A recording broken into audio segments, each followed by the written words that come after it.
Welcome to my channel.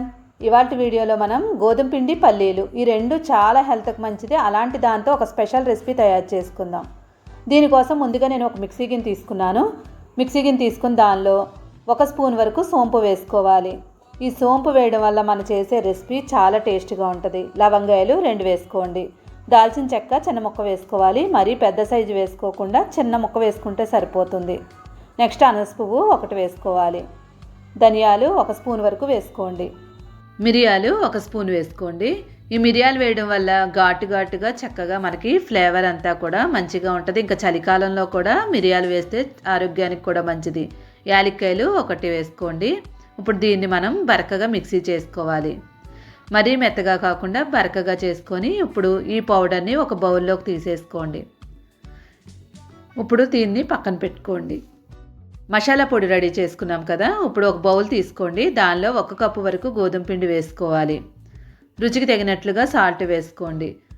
1 spoon నెయ్యి కానీ నూనె కానీ మీ దగ్గర ఏది అవైలబుల్గా ఉంటే అది వేసుకోండి. నెయ్యి వేస్తే మాత్రం మంచి టేస్ట్ ఉంటుంది. ఇప్పుడు ఈ పిండి అంతా కూడా ఒకసారి బాగా కలిపేసుకోండి. ఉప్పు నెయ్యి కలిసేలాగా బాగా కలిపేసుకోండి. ఇలా కలుపుకున్న తర్వాత ఇప్పుడు కొంచెం నీళ్లు వేసుకుంటూ గోధుమ పిండి మనం ఎలా చపాతీలకు కలుపుకుంటామో అలా కలుపుకోవాలి. ఇక్కడ నేను గోధుమ పిండి తీసుకుంటున్నాను. కావాలనుకుంటే మైదాను కూడా యూజ్ చేసుకోవచ్చు. ఇప్పుడు చపాతీకి ఎలా కలుపుకుంటామో అలాగా మెత్తగా కలుపుకోవాలి.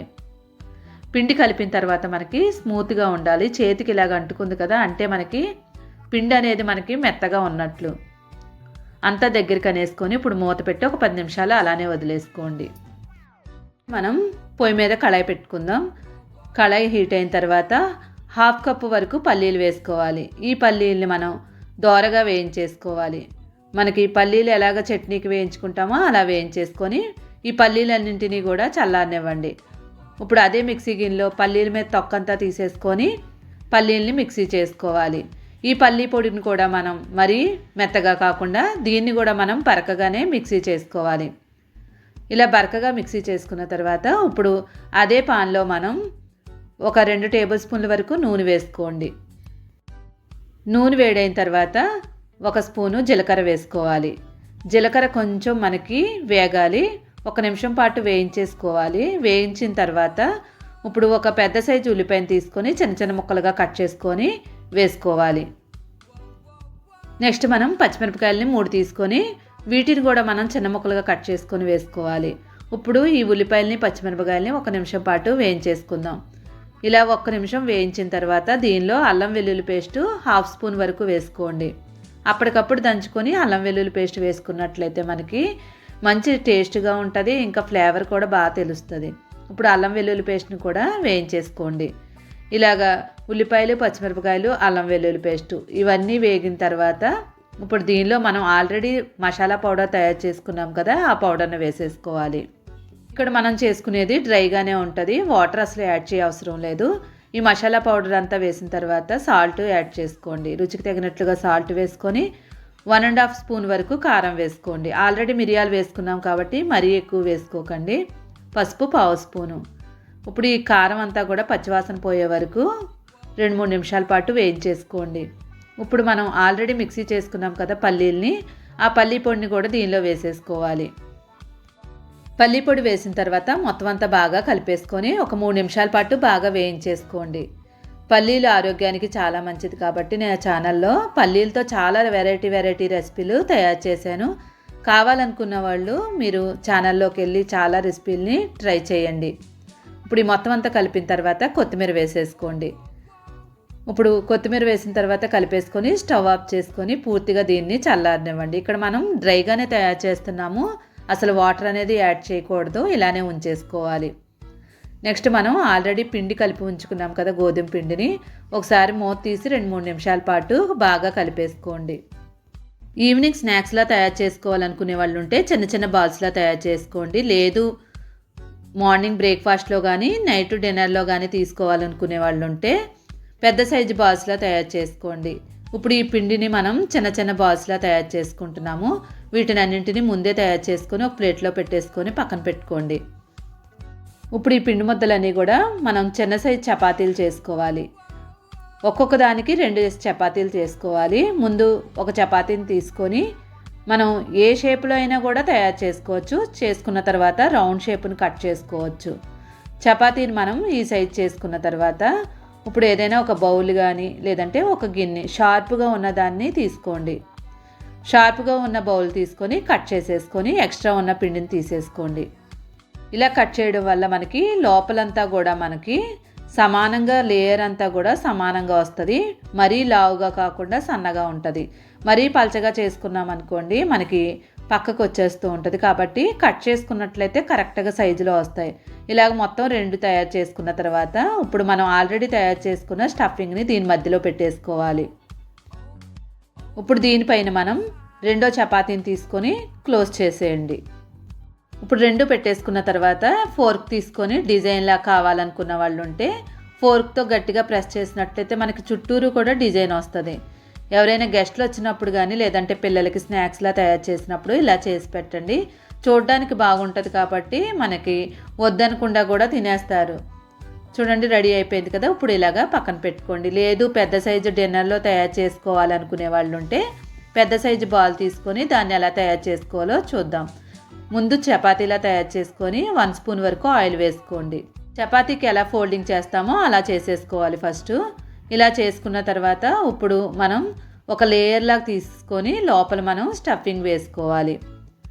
ఇలా స్టఫింగ్ వేసుకొని మనం చుట్టూరు కూడా మనం క్లోజ్ చేసేసుకోండి. ఇలా క్లోజ్ చేసుకున్న తర్వాత నార్మల్గా మనం చపాతీలు ఎలా తయారు చేసుకుంటామో అలాగా చపాతీని చేసేసుకోవాలి. జాగ్రత్తగా పిండి జల్లుకుంటూ చపాతీలా చేసుకోవాలి. లేదంటే లోపల ఉన్న స్టఫింగ్ అంతా బయటకు వస్తుంది. కాబట్టి మనం జాగ్రత్తగా మనం చపాతీని తయారు చేసుకోవాలి. ఇప్పుడు పొయ్యి మీద ఒక ప్యాన్ పెట్టుకోండి, దోశ ప్యాను. అది హీట్ అయిన తర్వాత ఆల్రెడీ చిన్న చిన్నవి తయారు చేసుకున్నాం కదా వాటిని వేసేసుకోండి. ఒక్కొక్కటి అవసరం లేదు, మనకి పాన్కి ఎన్ని పడితే అన్ని వేసుకోవచ్చు.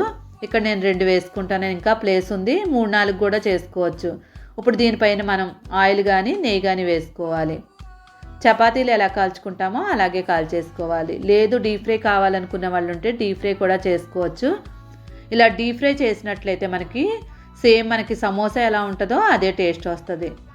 ఇప్పుడు 2 వైపులా కూడా ఎర్రగా అయిపోయాయి కదా. ఇప్పుడు వీటిని ఒక ప్లేట్లోకి తీసేసుకోండి. పెద్ద సైజు పరోటాలా తయారు చేసుకున్నాం కదా దాన్ని కూడా మనం ప్యాన్లో వేసేసుకొని 2 వైపులా ఈవెన్గా కాల్చేసుకొని దాన్ని కూడా తీసుకోండి. నైట్ డిన్నర్లో కానీ మార్నింగ్ బ్రేక్ఫాస్ట్లో కూడా ఇది చాలా మంచిది ఆరోగ్యానికి కూడా. ఇప్పుడు 2 వైపులా ఆయిల్ కానీ నెయ్యి కానీ అప్లై చేసుకొని మనకి పరాటా కూడా రెడీ అయిపోయింది. దీన్ని మనం పెరుగుతో సర్వ్ చేసుకున్నట్లయితే టేస్ట్ సూపర్ ఉంటుంది. లేదు రైతా తయారు చేసుకోవాలనుకున్న వాళ్ళు ఉంటే ఒక స్పెషల్ రైతా కూడా తయారు చేస్తాను. ముందు వీటిని మనకి లోపల ఉన్న స్టఫింగ్ ఎలా ఉందో చూద్దాం. చూసారు కదా మనకి లోపలంతా కూడా స్ప్రెడ్ అయ్యి ఉంది. చపాతీలో కూడా మనం పెట్టుకున్నాం కదా స్టఫింగ్, ఒకసారి చూడండి. ఒకసారి మొత్తం చపాతీ మొత్తానికి కూడా మనకి స్ప్రెడ్ అయిపోయింది. అందుకే దీనికోసం మనం పేరు పెట్టింది అయితే పల్లీ పరాటా అని పేరు పెట్టాను. మీకు ఏదైనా పేరు తెలిస్తే తప్పకుండా కామెంట్ చేయండి. అసలు మనకి ఏ రైతా పని లేకుండానే ఇలానే తినేయచ్చు. లేదు రైతా కావాలనుకున్న వాళ్ళంటే సింపుల్గా పెరుగుతో తినండి. లేదు ఇంకా టేస్ట్గా కావాలి, ఇంకా టైం ఉంది అనుకున్న వాళ్ళు ఉంటే నేను మీకు ఒక రైతా తయారు చేసి చూపిస్తాను. దాన్ని తప్పకుండా ట్రై చేయండి. పొయ్యి మీద ఒక కళాయి పెట్టేసుకొని 2 టేబుల్ స్పూన్ల వరకు నూనె వేసుకోండి. దానిలో 1/2 స్పూన్ వరకు జీలకర్ర వేసుకోండి. జీలకర్ర కొంచెం వేగిన తర్వాత కరివేపాకు ఒక రెమ్మ తీసుకొని చిన్న చిన్న ముక్కలుగా కట్ చేసుకొని వేసుకోండి. నెక్స్ట్ దీనిలో 1 స్పూన్ వరకు కారం వేసేసుకోండి. ఇప్పుడు ఈ కారం పచ్చివాసన పోయే వరకు ఒక 2-3 నిమిషాల పాటు వేయించేసుకొని స్టవ్ ఆఫ్ చేసేసుకోండి. ఇప్పుడు పూర్తిగా చల్లారనివ్వండి. స్టవ్ ఆఫ్ చేసిన తర్వాత ఒక బౌల్ తీసుకోండి. దానిలో 1 కప్పు వరకు పెరుగు తీసుకోండి. ఇక్కడ గడ్డ పెరుగు ఉంటే గడ్డ పెరుగు తీసుకోండి, మంచి టేస్ట్ వస్తుంది. ఇప్పుడు ఈ పెరుగంతా కూడా మనం క్రీమ్ లాగా తయారు చేసుకోవాలి. బేటర్ ఉంటే బేటర్తో కానీ స్పూన్తో కానీ 2-3 నిమిషాల పాటు బాగా కలిపేసుకోండి. ఇలా కలుపుకున్న తర్వాత ఒక పెద్ద సైజు ఉల్లిపాయను తీసుకొని చాలా చిన్న చిన్న ముక్కలుగా కట్ చేసుకొని వేసుకోండి. రుచికి తగినట్లుగా సాల్ట్ వేసుకోవాలి. ఇప్పుడు కొంచెం మిరియాల పొడి ఉంటే మిరియాల పొడి జల్లేసుకోండి.